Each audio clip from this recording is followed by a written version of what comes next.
तो अगेन सुबह वॉकिंग के लिए निकला हूँ अपनी कोलेस्ट्रॉल कम करने के लिए। हाउएवर सोचा अब जब चल ही रहे हैं और अकेले हैं, सुबह कोई उठने के लिए रेडी नहीं है तो अकेले ही चलना पड़ रहा है। अब जब ये वॉकिंग कर ही रहे हैं तो आप लोगों के साथ कुछ बातें डिस्कस कर लें। कल मेरा एक बंदे से बात हो रहा था, वो साउथ अफ्रीका से है। हाउएवर उसका नाम राजेश है, Rajesh from south Africa. Background story ये है कि back in the days Indians को स्लेव बनाकर साउथ अफ्रीका लेके गए थे ब्रिटिशर्स, और उसके बाद फिर उसकी जनरेशन जो है वहीं रही है। बट जब वो जो नए उनके जो बच्चे हो रहे हैं उनका नाम इंडियन नेम्स ही दे रहे थे, तो इसलिए वो दिखता है इंडियन है, मतलब उसकी शक्ल जो फीचर्स है वो इंडियन जैसी है। हिंदी नहीं बोल पाता बट इंग्लिश बहुत सही बोलता है। हाउएवर उसका नाम राजेश है। तो राजेश से हम बात कर रहे थे और डिस्कशन ये हुआ कि वो लास्ट ईयर इंडिया गया था। तो इंडिया गया तो सही, बट उसने वो मेजर जो सिटीज़ हैं लाइक मुंबई, दिल्ली, ये सब एरिया घूमने के लिए गया था। और वापस आया, वापस आकर मुझे बोला कि यार क्या मतलब दोबारा वो इंडिया नहीं जाएगा क्योंकि इंफ्रास्ट्रक्चर इतना पुअर है, धूल मिट्टी गंदगी हर जगह, गरीबी हर जगह।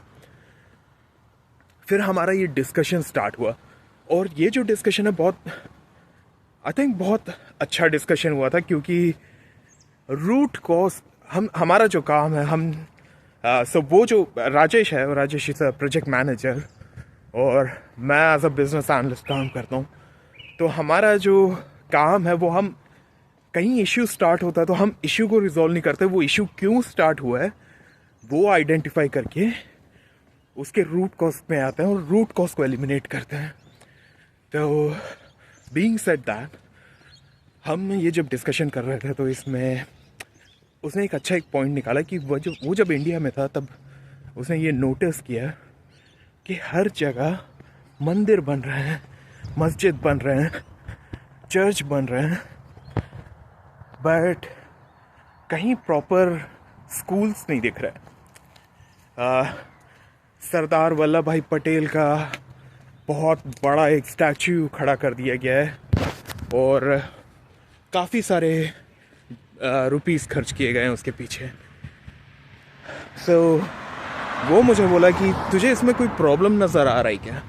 मैंने बोला यार ये तो हर सारी कंट्रीज करती है, लाइक पेरिस जाओ आईफल टावर है, यूएस जाओ स्टैचू ऑफ लिबर्टी है, तो इसमें कोई शौक होने वाली बात है नहीं क्योंकि ये नॉर्मल है। बट उसने बहुत एक सही चीज़ कहा कि इंडिया और बाकी देशों को अगर आप कंपेयर करो तो एक चीज़ आपको हट के लगेगी कि लगता है एक्चुअली में ये सब पर्पसली किया जा रहा है। लाइक उन्हें पता है, like to give you an example, अगर आप जैसे कोई भी मेजॉरिटी गवर्नमेंट जो रूलिंग गवर्नमेंट है इंडिया में, मैं कोई ब्लेम गेम नहीं करना चाहता, बट लेट्स से कांग्रेस है या बीजेपी है, कोई भी है, जो टॉप लीडर्स हैं वो हमेशा दूसरी कंट्रीज़ जाते हैं, दूसरे कंट्रीज़ के डेलीगेट से बात करते हैं। उन्हें पता है बाहर का इंफ्रास्ट्रक्चर कैसा है, वहाँ कैसे लोग रहते हैं, कॉस्ट ऑफ लिविंग, ये सब उनको पता है। बट वो पर्पसफुली इंडिया में ये सब इम्प्लीमेंट नहीं करते। जो अच्छी चीज़ है यार वो इंडिया में इम्प्लीमेंट करो। तो वो anyways coming back to the topic, उसने बोला कि हर जगह यार मंदिर, मस्जिद, चर्च सब कुछ बन रहा है, क्या हो रहा है ये? मैंने कहा यार ये तो नॉर्मल है, हर कंट्री में होता है, बट इस तरीके से नहीं होता। तो मैंने बोला हाँ, क्योंकि इंडियंस आर क्वाइट रिलीजियस। तो उसने बोला कि नहीं, प्रॉब्लम क्या हो रहा है यहाँ पे, गरीबी बहुत ज़्यादा है, गरीबी हटाने के लिए आपको क्या करना पड़ता है? पढ़ाना पड़ता है। आपकी जो मास पॉपुलेशन है उनको एजुकेट करना पड़ता है। एजुकेशन कहाँ से आएगा? स्कूल्स बनेंगे तो। स्कूल्स बनाने के लिए पैसे गवर्नमेंट के पास नहीं है, बट ये जो प्राइवेट सेक्टर शायद है जो चर्च बना रहे हैं या फिर मंदिर बना रहे हैं, मस्जिद बना रहे हैं, उनके पास है।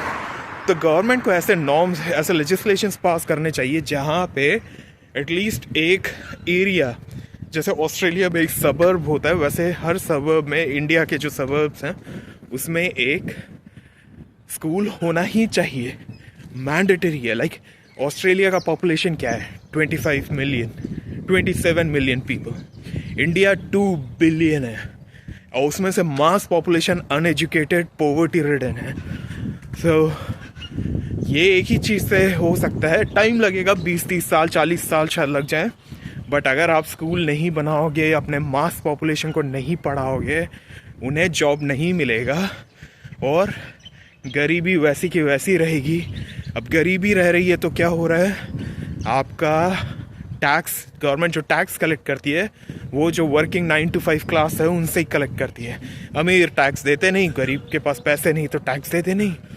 तो ये एक बहुत बड़ा इशू है। अगर आपकी मास पॉपुलेशन जॉब कर रही है और टैक्स पे कर रही है तो इंडिया का इंफ्रास्ट्रक्चर इम्प्रूव हो सकता है। इंफ्रास्ट्रक्चर इम्प्रूव होता है तो जो लोग, जैसे साउथ अफ्रीका से राजेश इंडिया गया, उन लोग सब इतने घटिया रिव्यूज़ नहीं देंगे इंडिया के बारे में, क्योंकि इंफ्रास्ट्रक्चर चेंज हो रहा है।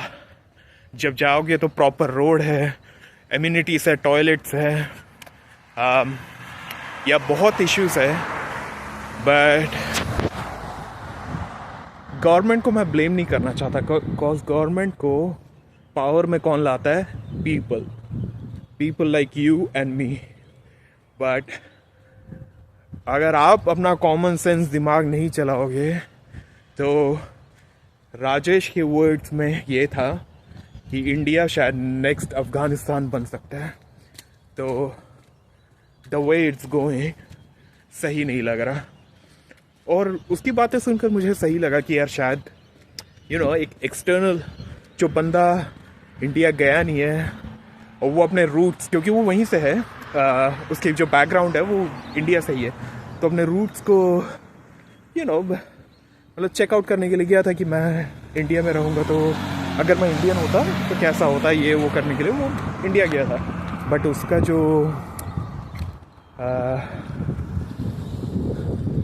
जो परसेप्शन है अब जो, वो बहुत ही घटिया है टूवर्ड्स इंडिया।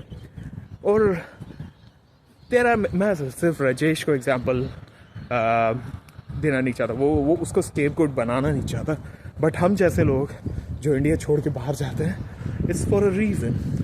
क्योंकि आप पढ़ाई कर रहे हो, पढ़ाई करने के बाद आपको प्रॉपर वेज ना मिले, और चलो आपको प्रॉपर वेज मिल भी रहा है, बट आपका इंफ्रास्ट्रक्चर सराउंडिंग अगर वर्थवाइल नहीं है।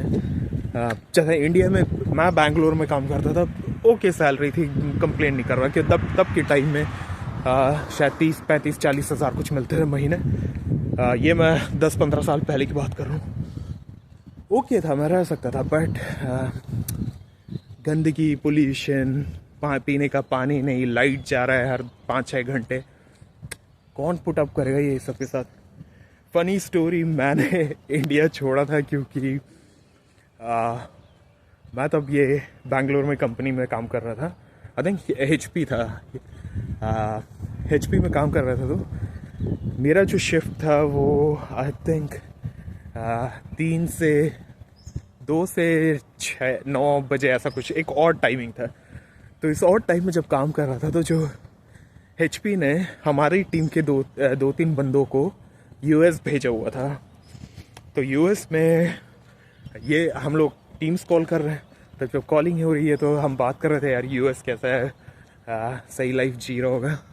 तब उसने मुझे बताया कि यार ये तो यहाँ हर चीज़ डिफरेंट है। लाइक हमारे सेम लेवल में काम करने वाले बंदे 80-90 हज़ार डॉलर कमा रहे हैं और हमें मिल रहा है कि अब 4 लाख 5 लाख रुपए।